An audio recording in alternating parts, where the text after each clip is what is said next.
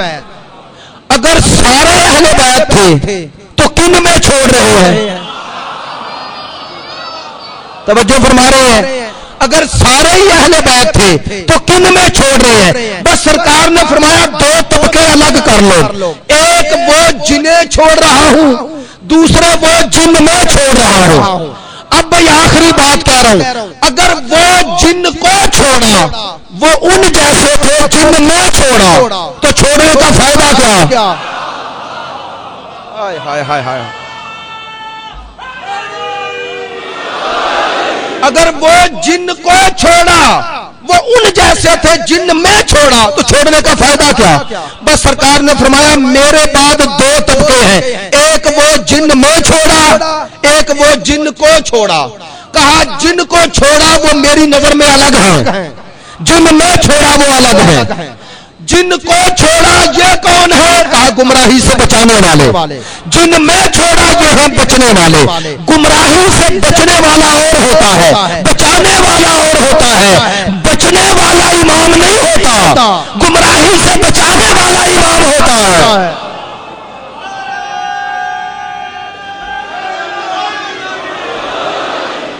میرے رسول نے دو چھوڑے، دو، ایک قرآن اور دوسری اہل بیت، اور کہا ان دونوں کو نہ چھوڑنا. دونوں کو انشاءاللہ تفصیل آئے گی عرض کروں گا. دونوں سے تمسک کرنا، دونوں سے، ایک سے نہیں.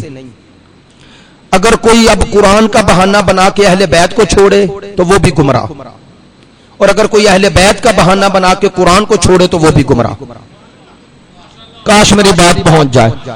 ان دونوں کو جو جدا کرے، کل بتاؤں گا جدا تو نہیں ہوتے، معنی کیا ہے، لیکن آج یہی عرض کرتا ہوں چونکہ میسج بھی دینا ہے، اس کے بغیر تو میرا اپنا ضمیر مطمئن نہیں ہوتا. کہ ان کو جدا نہیں کوئی کر سکتا، جدا نہیں کر سکتا، کرنا بھی چاہے، لیکن کا جو جدا کرے گا نا، کہا جو قرآن کو چھوڑ کے اہل بیت کو مانے گا وہ بھی گمراہ ہو جائے گا. کیوں؟ کہا قرآن کے بغیر اہل بیت سمجھ میں نہیں آتے، اور جو اہل بیت کو چھوڑ کے دعوی قرآن کرے گا وہ بھی گمراہ. چونکہ اس وقت تک قرآن ہی سمجھ میں نہیں آتا جب تک آل محمد تشریح نہ کرے. توجہ فرما رہے ہیں. کہا جو دونوں میں کسی ایک کو لے لے، ایک کو چھوڑ دے، اس کے دو نتیجے ہیں. توجہ فرمائیں گے، نتیجہ دے رہا ہوں، توجہ فرمائیں. فرمایا جو قرآن کو چھوڑ کے صرف اہل بیت کی محبت کا دعویٰ کرے، یہ دعویٰ ہے، یہ دعویٰ جھوٹا ہے. کیوں؟ کا قرآن کے بغیر آل محمد سمجھ میں نہیں آتے. قرآن کو چھوڑ کے اہل بیت کو ماننے کا نتیجہ نصاریت ہے، اور اہل بیت کو چھوڑ کے قرآن کو ماننے کا نتیجہ خارجیت ہے. پڑھے لکھے دوستوں کو میں نے بات عرض کر دی ہے، جو قرآن کو چھوڑ کے اہل بیت کو ماننے کا دعویٰ کرے اس کا انتہا نصاریت پر ہے، اور جو اہل بیت کو چھوڑ کے دعویٰ قرآن کرے اس کی انتہا خارجیت ہے. اور ان دونوں کو ٹھکرا کے ایک ہاتھ میں قرآن لے کے دوسرے ہاتھ میں معصوم کا فرمان لے لے، وہی شیعت ہے.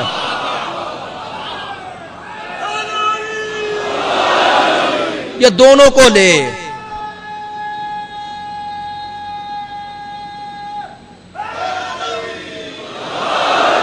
یہ دونوں دو انتہائیں ہیں، دو انتہائیں، اور دونوں کے دو نتیجے ہیں.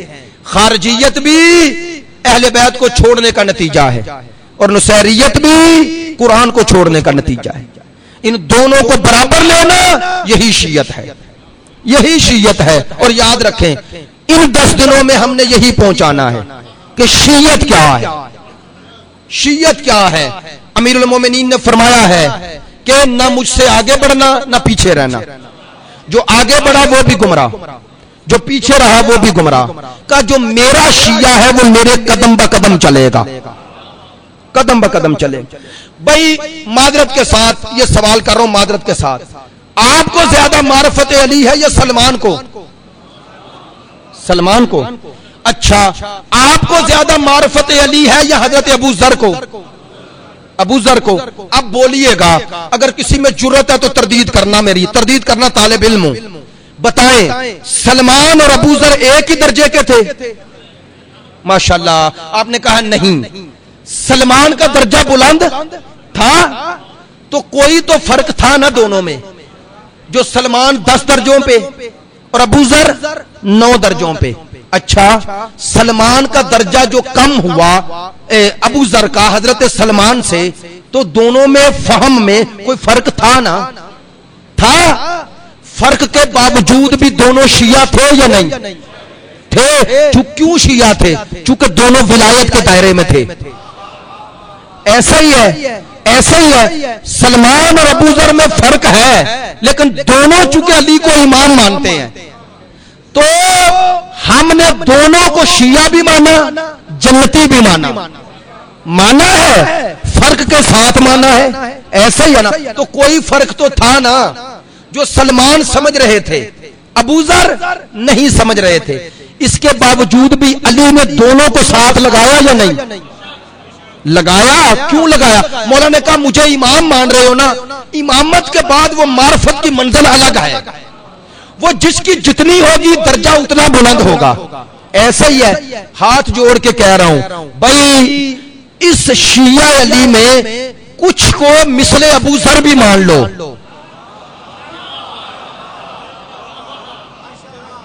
میری بات پہنچی ہے؟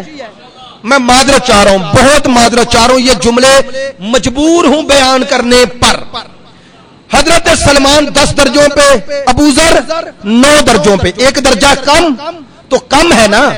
مولا علی کی فضیلت کو ایک درجہ کم سمجھ رہا ہے، کم سمجھ رہا ہے. تو کیا سلمان نے ابو ذر کو مقصر کہا؟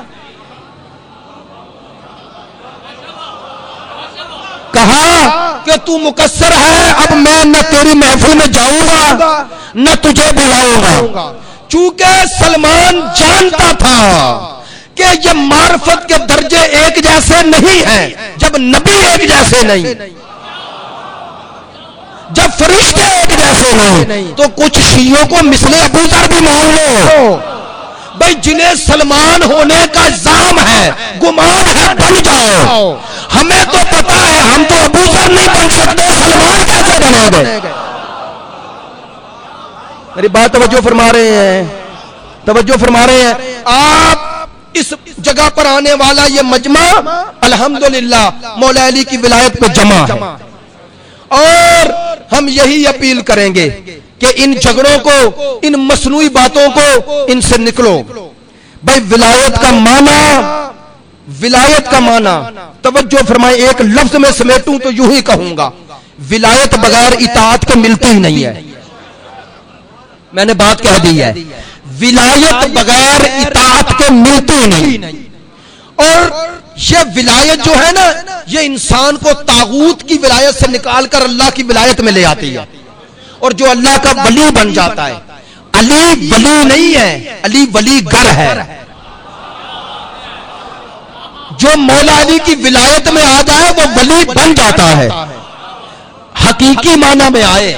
حقیقی معنی میں اللہ کہتا ہے جو میرے ولی ہے انہیں ڈر اور خوف نہیں. آج دیکھ لو جو علی کی ولایت کے سچے پیروکار ہیں وہ کسی سے نہیں ڈر رہے. میری بات توجہ فرمائی ہے؟ بھائی کم از کم آج کے دور میں ہم سب کو وہاں ہونا چاہیے تھا، لیکن ہم نہیں جا سکے. میں برملا کہوں گا، جناب زینب سلام اللہ علیہا کے روزے کو بچانا ہر شیعہ اپنے عقیدے کا جز سمجھتا ہے یا نہیں؟ اچھا، جو سمجھتے ہیں بازو بلند کر کے لبیک یا حسین.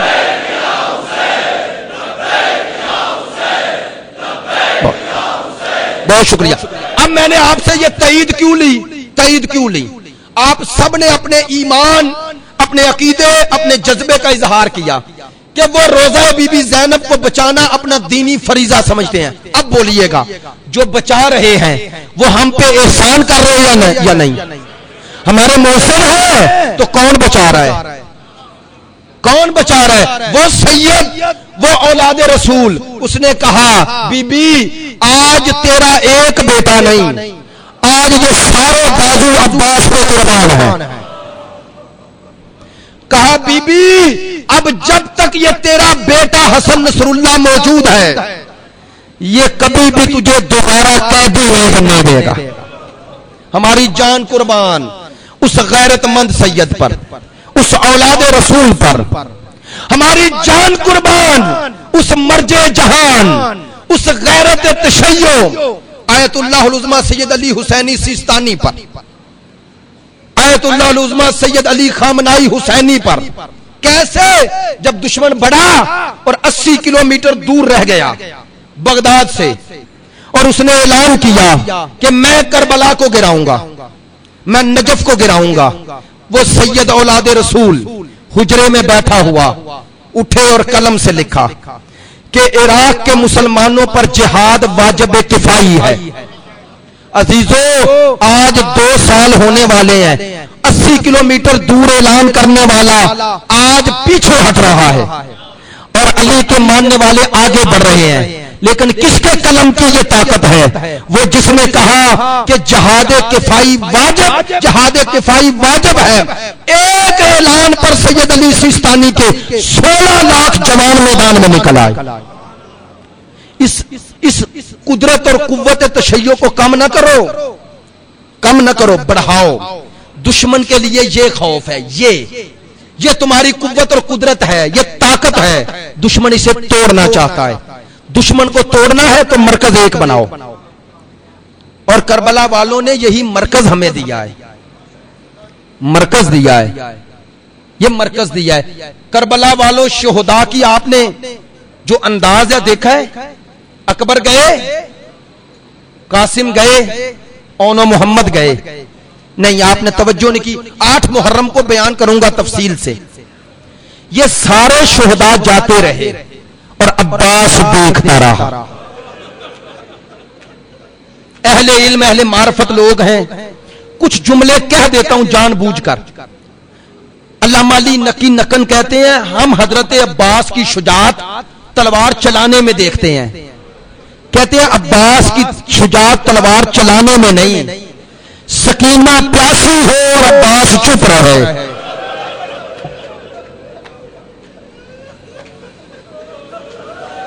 اصغر پانی طلب کر رہا ہو اور عباس چپ رہے۔ ہائے اکبر کے سینے میں نیزے کی انگلی ٹوٹ جائے۔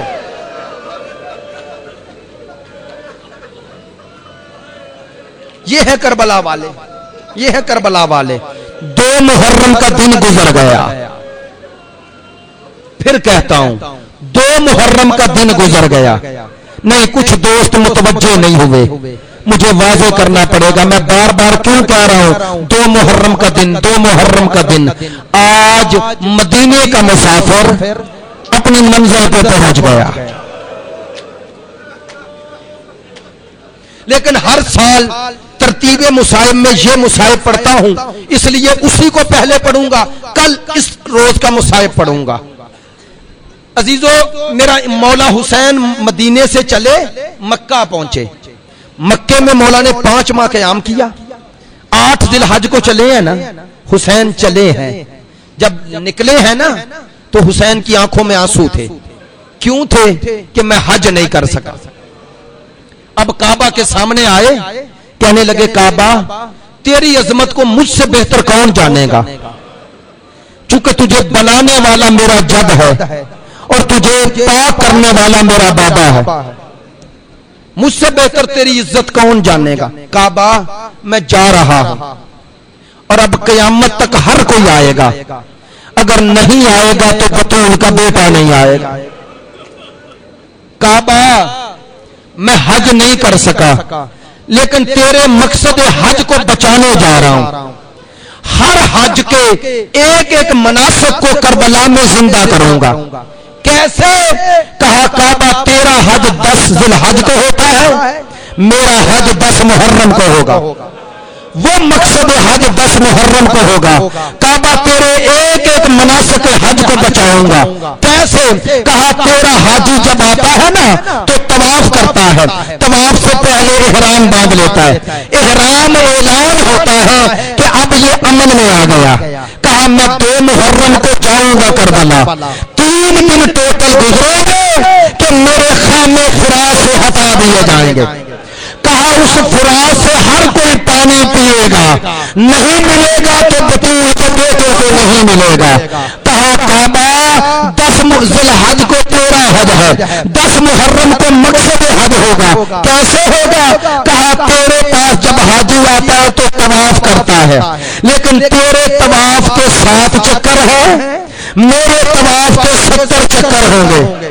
کبھی اکبر پکارو گے, کبھی قاسم پکارو گے, کبھی اول محمد پکارے گا, کبھی عباس پکارے گا, کبھی حبیب پکارے گا, کبھی حور پکارے گا. کعبہ تیری صحیح صفا و مروہ کے درمیان ہے, لیکن تیری صحیح کرنے والا بھوکا اور پیاسا نہیں ہوتا. ہائے میری صحیح مقتل اور خیموں کے درمیان ہوگی. کعبہ تیرے مقام خدا پر بھی قربانی دی جاتی ہے, لیکن وہ قربانی جانور کی ہوتی ہے, اس جانور کو پانی پلایا جاتا ہے.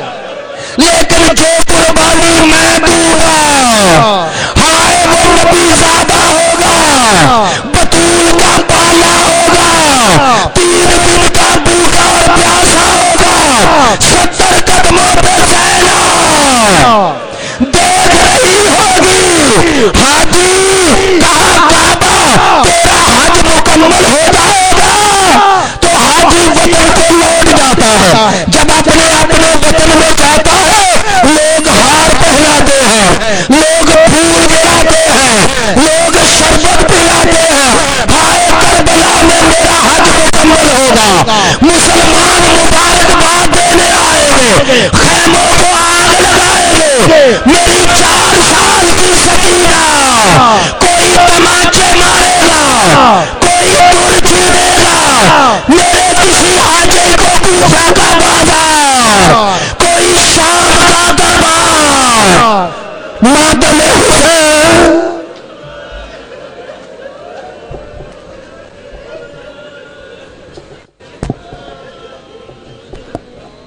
یہ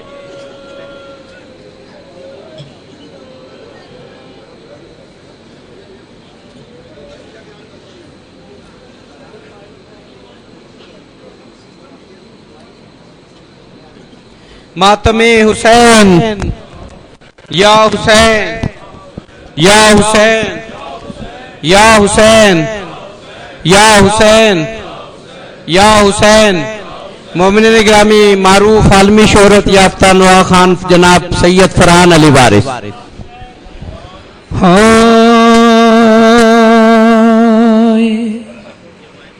گھوڑے سے جب زمین پا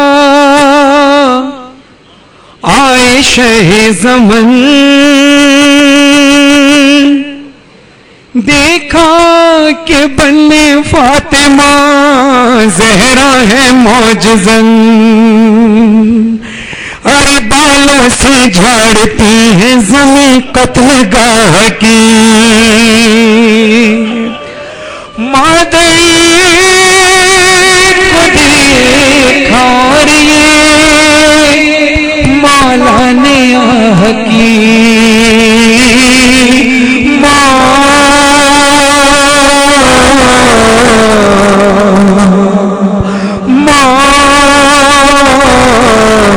دیکھ میں نے سب مٹا دیا,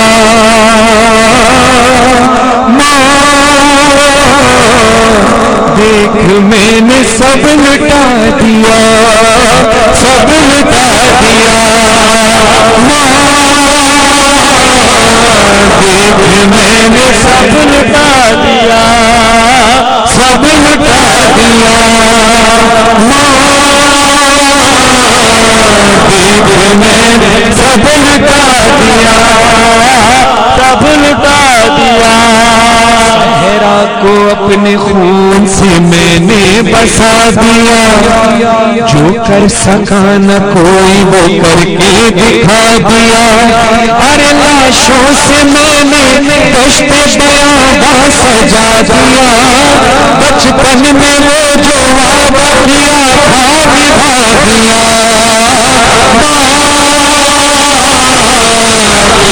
میں نے سب لٹا دیا، سب لٹا دیا، ماں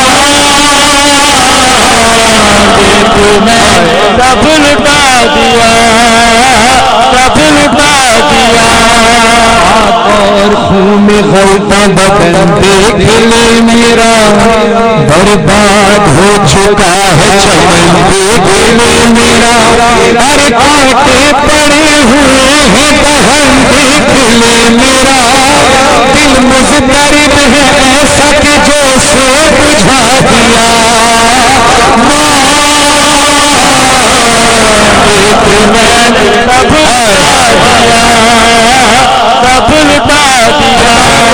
کربلا لاشوں کے درمیان کھڑے ہو کر میرے مولا حسین اپنی ماں فاطمہ زہرا سے مخاطب ہو کر کہتے ہیں، وہ دیکھو ہم شبیہ پیغمبر کی لاش کو،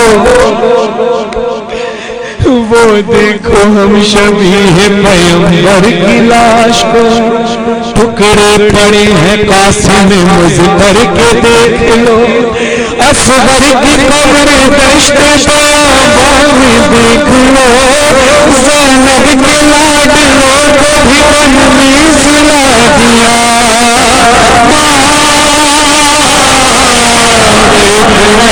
سب لٹا دیا، سب لٹا دیا، ماں دیکھ میں سب لٹا دیا،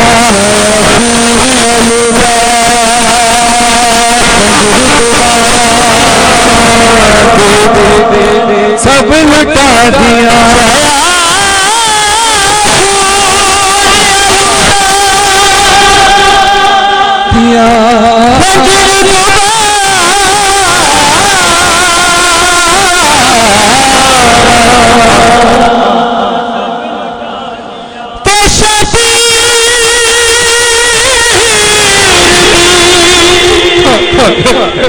نسل